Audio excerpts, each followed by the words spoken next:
หมายสุงค่าเมื่อในเป็นวันที่18เดือนธันวาคมที่12ปี2025เป็นวันพฤหัสในตอนในเดี๋ยวเอาพี่น้องเฮาค่ะมาถ่อมด้วยข่าวงาวเกี่ยวกับเรื่องรองว่าเปิดดาเตกึดตึกไลนั่นไหนไทยมีขนมเงินไข3ข้อนะคะ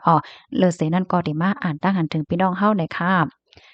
นางมาราตีณลิตาอันดาโมเกี่ยมผู้คานป่าของการพ่องลงฝ่ายนอกเมืองเลยออกมาลัดเมื่อวันที่16เดือนธันวาคมที่12ปี2025นั่นว่าไทยในมีโรคจุกอันแตกๆแล้งๆยาวนะคะจ้อมหนังนกวานนกเมืองหลายป่าหลายฝ่ายเฮข้องไฮไทยและดังแคมโบเดียในมีลองอบโอ้กึดตึกกันไหนค่ะโดยยืนยันว่าไทยเนี่ยก็ไล่แหนลองจุกมันตัวเจ้าเก่าแตกๆแล้งๆมาอยู่ตาเสเนี่ยค่ะจอมหนังเปิงจะจึงลมฟ้าเย้านั่นไหนลองว่ากึดตึกอันว่านั้นมันเป็นลองเตจังเกิดขึ้นก็ตั้ง2ปา2ฝ่ายอบโอ้ตกลงไล่ใจกันเฮ็ดจังไหนค่ะก็เปิ้นดังนั้นแลไทยเนี่ยก็มีคอหนองเงินขายอยู่3ข้อนะคะเปิดดาเตจังกึดตึกได้ข้อที่1เนี่ยก็แคมโบเดียนั่นเตไลเปิ้นเผากึดตึกอ่อนตั้งข้อที่2ลองกึดตึกอันว่านั่นเนี่ยก็เตไลเป็นแต่นะคะเนาะจะเลยว่ากึดตึกยาวในเสอำเภอสังเนี่ยก็ซ้ำมีลองปอกมาใจตื้อลองฮาวแฮงว่าสังว่าเฮ็ดจังไหนเที่ยงข้อที่3แคมโบเดียนั่นเตไลโคมมือเก็บโกขึ้นหมากไหนเนาะหมากอันตกไว้5ฝังไว้5ไหลเจอในเฮ็ดไหนคะปยก็สืบลาดเทียงว่าอยู่ดีตั้งฝ่ายไทยเสียก็ไหลดื้อกำเฮ็ดจอมหนังหลีกกินแกนออตตาวาในขณะปยก็ลาดเทียงว่าลงเฮ็ดตั้งสร้างตั้งเสียงตั้งหมดของฝ่ายไทยนั่นเป็นกว่าจอมหนังศูนย์ไหลเปิดดาเดเก็ดกลางตัวเจ้าเก่าจอมหนังหมายมีจอมหนังคอ51ของเปิงจะจึงลงฟ้ามีไว้นั่นน่ะค่ะปยก็ดื้อกำเฮ็ดจอมลองต้วยถึงลองหมายมีศูนย์เลยศูนย์เป็นกวนจะจึงลงฟ้าว่าสังว่าเจ้าได้เฮ็ดจังไหนนะคะข้อมูลในค่ะเลยปีมาที่ห้องการข่าวมติชนออกไว้นะคะนะค่ะเงาลายเดสืบเป็นจังหือกว่าเที่ยงยินว่าวันที่22เตมาได้เนี่ยก็ได้มีลองอบโอ้กันเฮ็ดจังได๋ค่ะเนี่ยเนาะได้เป็นหือกว่าในเฮาค่ะก็ไปด้วยกว่าแทงค่ะเนาะในตอนนั้นได้ก็ถ่อมหมวกกันนายก้อยก่อนเหย้าในเนาะค่ะได้ย้อนมาอ่านตั้งหันถึงพี่น้องเฮาเหย้าค่ะถ่อมกันอยู่ที่ไรตั้งไรพวงต้องตักกันบ้านไรค่ะหมายสูงพี่น้องเฮาค่ะกุกกุกคนกุจิกุดัง เป็นอยู่เว้งไรกันพ่วงถ่อมกันอยู่ที่เว้งไรพวงเนี่ยต้องตักกันบ้านไรเด้อค่ะนะเมืองงะลายมีสีจันทน์ในป้อถ่อมในตะละออวันนั้นค่ะลองเมืองงะลายเนี่ยเด้อค่ะก็บ่ฮู้เนี่ยค่ะเนาะว่ามันมีหลายจันทน์เฮ็ดจังได๋ค่ะนะยินโจมตีจอยเพิ่มเติมพันข้อมูลมาเฮ็ดจังได๋ค่ะเนาะ มาเที่ยงค่ะต้นโตยในมีหลายเมี่ยวค่ะตีเกี่ยวแม่เฮาคาไหลหันต้นใหญ่ต้นสูงน่ะค่ะอันนั้นเป็นต้นโตยเป็นแทงเมี่ยวค่ะโยใจเมี่ยวเหลียวกันตั้งไหวเตยอันว่าค่ะโยเนาะค่ะมันได้มีเตยจ่องเปิ้นฮ้องว่าเตยจ่องแม่นค่ะที่อันเขาเอามาเฮ็ดเป็นหมากโคว่าซังว่าให้ไหนค่ะนะอันที่เขาว่าไหวเตยได้มันเปิ้นได้เอามากินค่ะเนาะเอามาต้มลอกเขาเฮ็ดไหนค่ะมาแทงตั้งหันถึงอันหนึ่งค่ะไปหมดไลง่ายๆค่ะเนาะว่าลองหยอกเลียนได้เขาเตเฮ็ดดีป่องสังนั่นค่ะว่ามันมันกึมยืนยาวไลลองอำลีในเนี่ยเนาะค่ะเพราะว่าเฮาค้ามาด้วยอันเป็นจุ่มจับแผนเขาได้ค่ะนะจ้อมหนังอันไลโอบจ้อมไลโอบจ้อมใจอันก้นดีอันเปิ้นมีโตโทบเหี่ยวก็เปิ้นไข่แหนในสื่อหลายๆอันที่อันเปิ้นออกมาลัดมาหังเฮ็ดจังได๋ในค่ะนะอันเป็นโคนาโคโลงเขาเนี่ย เขาก็ได้อยู่ไว้ที่นอกเมืองห้าอยู่เสถีที่ห้าเฮ็ดจังได๋แหน่แฮวแลเงินที่อันเขาไล่มาที่อันหยอกแหลเนี่ยเขาเนี่ยก็ได้เอามาล้างเงินเหมือนจังหนังว่าเอาเป็นลูกเหมือนหนังว่าเอาเงินที่อันลูกมาที่เงินหลำเป็นเงินหลำแหวก็มาล้างเป็นเงินขาวเฮ็ดเนี่ยมันก็ในเขาเนี่ยก็เฮ็ดเกี่ยงกว่าเปิดคอมพานีจักทันจังไหนจังไหนเฮ็ดเนี่ยน่ะก็น่ะว่ารับหลังทำเป็นเที่ยงเมียวหนึ่งมาหนังหยอกเลียนเปิ้นว่าหังว่าเฮ็ดไหนเนี่ยค่ะเนี่ยนะเสียวแล โหน้าเขาก้นลงมังก้อนได้ซ้ำเนี่ยประวัติไรเงินมาเหย้าเขาก็ส่งปันก้นที่เฮือน่ะลูกล่างนางเมหาเฮ็ดเนี่ยเหมือนหนังว่าล่างเงินเอาเงินหลำล่างเป็นเงินขาวเฮ็ดเนี่ยนะก้อยกะว่าจังหนังปีเฮาว่านั่นเหย้าค่ะแหละเนาะเพราะว่าเปิ้นทัดย่าเหย้าไหนแต่ก็เปิ้นก็ขึ้นคนไข่เงินมันบ่เจ็บบ่จอดแท้เนี่ยนะ มาแทงตั้งหันถึงอันหนึ่งค่ะข้าเฮาได้ก่ออำแลไลค่ะย่างการคาลูเนาะว่าฮาบถอมข่าวอยู่กูวันปันแห้งอยู่ตาเสคาเนี่ยเนาะแลก่อนเลยไลค่ะเนาะมันเป็นทางค่าอย่าเปใจเลขเนี่ยค่ะเนาะขิงข้าวปีใหม่ในข้าวก็กว่าไหลเหมือนกันเหย้าในข้าวนะค่ะเพราะว่า กว่าเหตุการณ์ป้องกัน ปองงานมาเหยาก็มาเฮ็ดกินตีของก่อนเลยอยู่ก้วยหนังเก่าอำนั้นก็เฮ็ดกินกำเดือนหลังปีใหม่ก่อนไลเนี่ยค่ะเนาะอำใครเฮ็ดกินก่อนไลอำเป็นสังเนี่ยค่ะเนาะมันอยู่ดีตั้งสงจึกเฮาก้วยเนี่ยค่ะอ้อ รับถอมปันแห้งอยู่ค่ะอ๋อค่ะไม่ซุงค่ะวันตีถูกแมนแต่เลยค่ะว่าอ๋อค่ะมาแทงค่ะเนาะ32จันอ่ำยามงิ้นมี8จันก้อย32จันแต่เหลือกว่าอีกหนึ่งเลยเนาะอ๋อค่ะอันเหลือไว้มาปอกถ่อมค่ะถ่อมเงาก็กันโต้ๆแล้วนะใจลีป้อนลำใจลำป้อนลีบางปอกก็ไข้โค้ยเลยเนาะมีจอดมีเจเด้ๆค่ะนะบางปองบางไรเนี่ยค่ะก้นหมายหาในมีก้นหมายที่หาในมีหนาคาก้นสวรรค์ก้นส้มอันว่านั่นอ๋อว่านั้นเนาะ ก้นจังไหนก็ลีโกว่าหยังก็ค่ะเนาะต่อหน้าเป็นนิ้วหนึ่งรับหลังเป็นนิ้วหนึ่งเฮ็ดเนี่ยนะ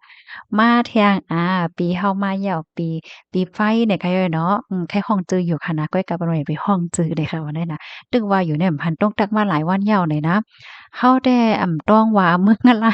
เมืองอะไรมีหลายจั้นก็เพราะว่าลืมเปียดมื้อมาเกิดนั่นหยอก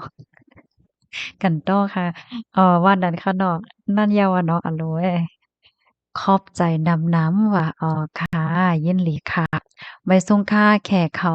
ใครลักตานหือลักป้อใต้เฮาอ่ำเงอก็ป้อยาวค่ะเนาะถูกแม่นถูกแม่นแม่นยาวค่ะนะพี่อองลาเฮาค่ะเฮียงแหนมตั้งหันถึงก้นเฮาค่ะก้อนหนึ่งและก้อนหนึ่งแน่เหมือนกันในขนมบางก้อแน่ว่าเตลาดเตเตรียมเตหังในบางป้อบางไรเขาก็เตใครกว่าว่าย้อนเปิงก้นนั้นย้อนเปิงเคินนั้นย้อนเปิงเคินได้ย้อนเปิงก้นนั้นก้นไหนเนี่ยให้ไหน ก้อยกะตั้งหันถึงศูนย์ตัวค่ะแด้เปิ้นกาไข่ลักเปิ้นกาไข่เหียงเฮ็ดค่ะล่ะเพราะว่าเฮาคาเลียดเซียวเป้งป้อเฮาคาแก่นเขียงแฮงกึมเข้าแก่นแข็งเป้งป้อในไผมันจังมาย่าเฮาไลเนาะไผมันจังมาเฮ็ดให้เฮาไลเนี่ยค่ะแต่ก็ยุ่มยำจังนั้นไหนค่ะเนาะแต่อันที่เฮาคาเตกว่าลากว่าว่ากว่าแน่เปิ้นแน่เฮามาปกป้องตัวเจ้าก็เฮาในเตเตอร์หลีเนี่ยเนาะค่ะแต่ก็หันถึงจังนั้นนะพี่น้องเฮาค่ะรู้หันถึงจังหือพวงเนี่ยเนาะ มาแทงทหารถึงอันหนึ่งค่ะวายอยู่เหย้าเคิงลักนาคึดกาบแขตื่นเต้นมาจามยื้อตุ้ยเนี่ยเนาะค่ะเนาะเพราะว่ามาตุ้ยเปิ้นเล่นการเมืองได้โอ้เปรียบใจเปรียบคอนอนปอก้นแต้หนังกวานคาออวงได้อ้อว่านั้นค่ะอ้อกลางคืนยาวแน่เนาะมาแทงค่ะไหมสูงค่ะไหมสูงกลางในค่ะถ่อมค่ะอยู่ตาเสออค่ะต้องตักกันมาลายตีข้าวใส่หมอหอมอยู่ในค่ะนะเจมเมื่อวันที่14มาเหย้าไหนอยู่ในแกนน้ำแข็งค่ะเพราะว่าเปิดพักดูกว่านี่ก็มันเจิมง่ายๆกล้วยมวยที่อันตกลงมานั่นค่ะนะตึกเพ้อกว่าสิ่งที่นี่ไอ้แก้วอะมันนานจมอ่อมใจนานเจิมไว้หนังเก่าเนาะค่ะแต่ย้อนอ่านตั้งหันถึงดำอีกหนึ่งค่ะเนาะในตอนในค่ะนะ ไม่ทรงกลางไหนว่าถ่อมข่าวง้าอยู่ตาซีเนี่ยเนาะต้องตักกันมาเลยค่ะถ่อมกันอยู่ที่ไหลตั้งไหลพองขิงข้าวกัดในพี่น้องค่ะเขาเฮ็ดกินผักสังเนื้อตุงในวาน่ะเนาะไม่ทรงค่ะอยู่เกี้ยงใหม่ลอยโป่งแย่งเสถ่อมอยู่ค่ะแลใจถ่อมกูว่านโอ้โฮหลีเต้ๆค่ะ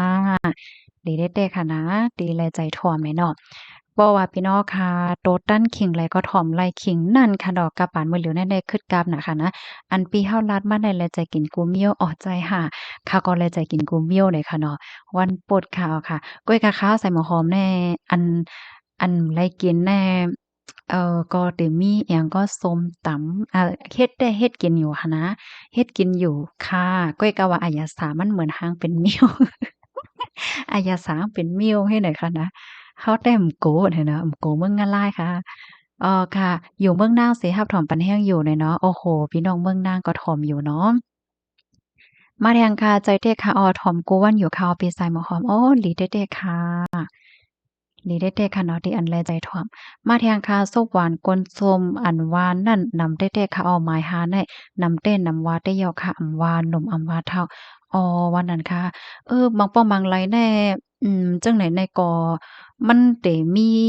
อยู่เนาะค่ะยินโจมตีเพิ่มเติมปันข้อมูลมาหน่อยค่ะนะไม่ซุงค่าถ่อมข่าวใส่หมอหอมตัดเสกูตอนกูปอกอันใส่หมอหอมออกไว้กูวันโอ้โฮโจมเซอใหญ่น้ำค่ะจมน้ำที่พี่น้องค่ะแลใจถ่อมเลยค่ะเนาะค่าเฮาเนี่ยก็เป็นคนตีแลใจโอบค่ะเนาะมาเมียวบางอันตีเฮาค่ะเลยโฮบทบเลยหันมาแล้วจังได๋ก็มาโอบมาไข่ในกันเนี่ยค่ะเนาะพี่น้องค่ะมันก็ซ้ำว่าโอ้ลัดยาวน่ะเนี่ยก็มีมื้อเหลียวในค่ะเฮาอันคลิปโปดเนี่ยก็มีค่ะเนาะที่ deepfake เฮิรนสิซ่อมอันใหม่นั่นที่เป็นคลิปบอตแหน่เนาะ1 มินิตปลายจังนั้นก้อยนี่ค่ะเนาะก้อยกะว่าตอนดาบพี่น้องเฮาคาตั้งเฮิรนสีเหลืองได้ก็ได้อบกันยาวอีกหนึ่งเนี่ยค่ะเนาะก็มอกออก10 มินิตมอกจังเนี่ยเนาะเมืองอะลายก็มีตีเมืองกันต่อเมืองอะไรก็มีที่เมืองกัมพูชาเลยเมืองซัมวันนั้นเที่ยงมาแทงเนาะเมืองกะลายยามเย็น8จันทร์กุ้ยเนี่ยเนาะเมืองกะลาย32จันทร์เลยค่ะนะมาแทงค่ะหมายทรงค่ะแลใจถ่อมยาวๆค่ะอ๋อเหมือนกันเนาะค่ะก็แลใจถ่อมข้าวใส่หมอหอมซ้ำเตบางป้องบางไหลเนาะก็เด็กไก่ถ่อมเมื่อพ้องตีปาดเฮินเพียวเฮินห่าเลิกพักกว่าเฮ็ดเขาเฮ็ดพักแฮ่เนี่ยเนาะถ่อมเฮเฮ็ดเขาเฮ็ดพักกว่าป้าเฮสังเฮเนี่ยอ่า มาเที่ยงค่ะพี่เฮาค่ะเที่ยงมาไทยอ่ำยามมีปางตึกแลอ่ำป้อแก่นแข็งนายโยกก้วยกาถ่อมลายลาดฝ่ายแคมโบเดียเขานั่นมันแห้งยองกลเจ้ากับพ้นตีเดเลยว่าเขาใครปันแห้งใจก้นเมืองผายเขาแลว่านั้นก็ยาวหน่อยเนาะอ้อค่ะนั่นยาวเพราะว่าเฮาคามาถ่อมกว่าอันเมืองไกลนั่นค่ะนะ